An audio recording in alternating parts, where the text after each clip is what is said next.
Olá, bem-vindos ao último vídeo da série de energia nuclear, vilã ou mocinha? Nós somos a equipe Gerando Respostas, um projeto da Pró-Reitoria de Extensão e Cultura da Universidade Federal do ABC, onde você pergunta e o engenheiro de energia responde. E no último vídeo do ano, vamos apresentar uma visão mais detalhada da forma como opera a usina nuclear, focada na aplicação para a geração de eletricidade. E você pode ajudar a gente curtindo e comentando aqui embaixo o que achou.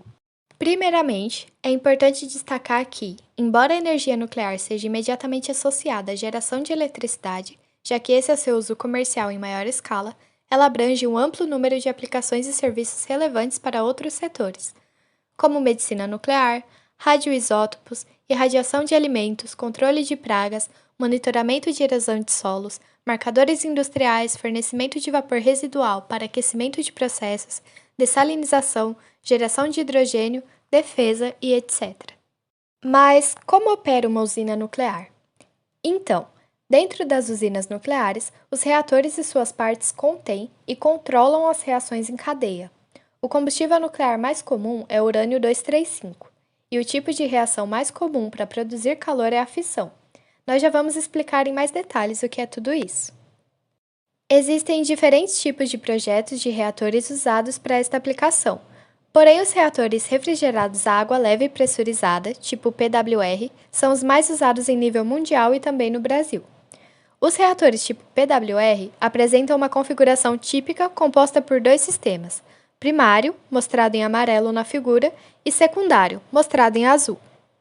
O calor é gerado no sistema primário, aquecendo o fluido refrigerante do reator, tipicamente água, que é mantida na fase líquida, mesmo estando aquecida, utilizando pressão elevada.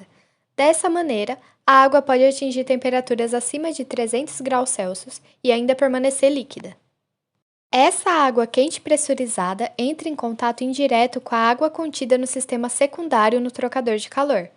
Veja na figura que nesse equipamento a água pressurizada, em amarelo, passa por dentro da tubulação, enquanto a água do sistema secundário, em azul, passa por fora da tubulação.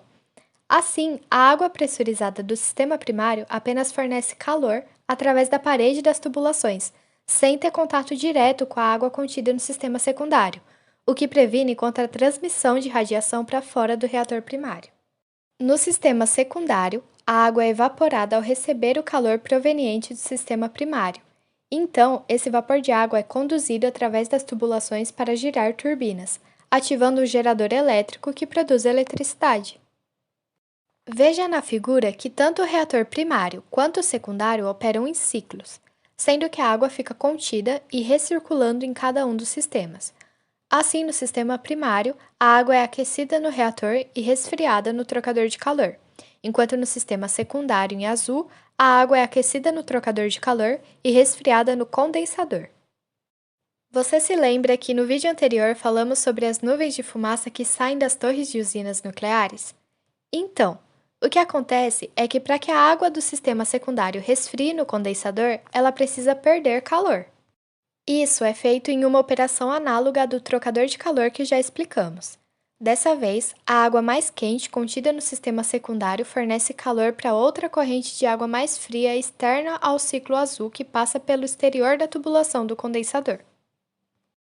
Só que essa terceira corrente de água externa que ganhou calor também precisa voltar à temperatura ambiente antes de ser usada novamente.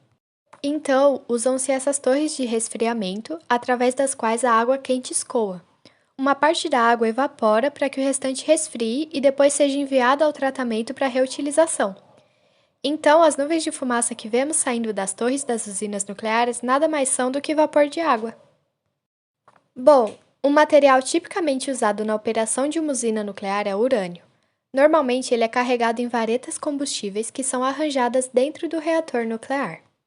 As varetas que compõem o elemento geralmente são formadas por um conjunto de pastilhas combustíveis de dióxido de urânio, muitas vezes após ter sido enriquecido para aumentar sua capacidade de fissão.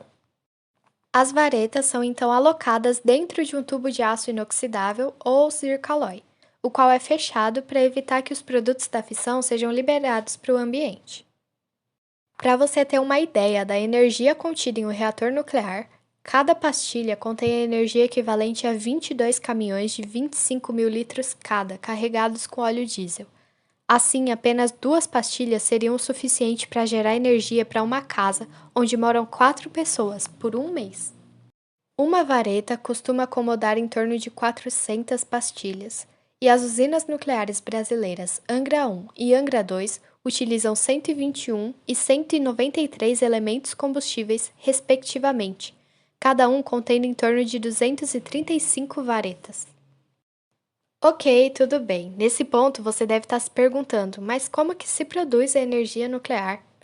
Então, a energia nuclear é uma forma de energia liberada no núcleo dos átomos, o qual é formado por prótons e nêutrons. Esse tipo de energia pode ser produzido de duas formas: por fissão, quando núcleos de átomos se dividem em várias partes, ou por fusão, quando os núcleos de átomos se fundem. Hoje, a fissão é o modo usado para produzir eletricidade a partir da energia nuclear. A tecnologia para gerar eletricidade a partir da fusão ainda está em fase de pesquisa e desenvolvimento. Bom, e o que é a fissão nuclear? A fissão nuclear é uma reação onde o núcleo de um átomo se divide em dois ou mais núcleos menores, o que libera energia. Por exemplo, quando atingido por um nêutron, o núcleo de um átomo de urânio 235 se divide em um núcleo de bário e um núcleo de cripton e 2 ou 3 nêutrons. Esses nêutrons extras atingirão outros átomos vizinhos de urânio 235, que também se dividirão e gerarão nêutrons adicionais em um efeito multiplicador, gerando assim uma reação em cadeia em uma fração de segundo.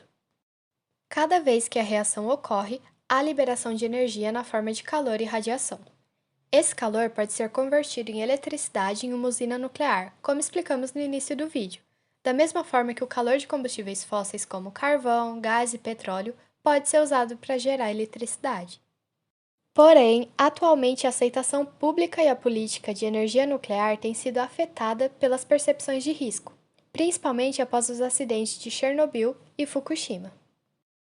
As percepções de risco são influenciadas por parâmetros como confiança nas autoridades e operadores, as características demográficas e o conhecimento da energia nuclear.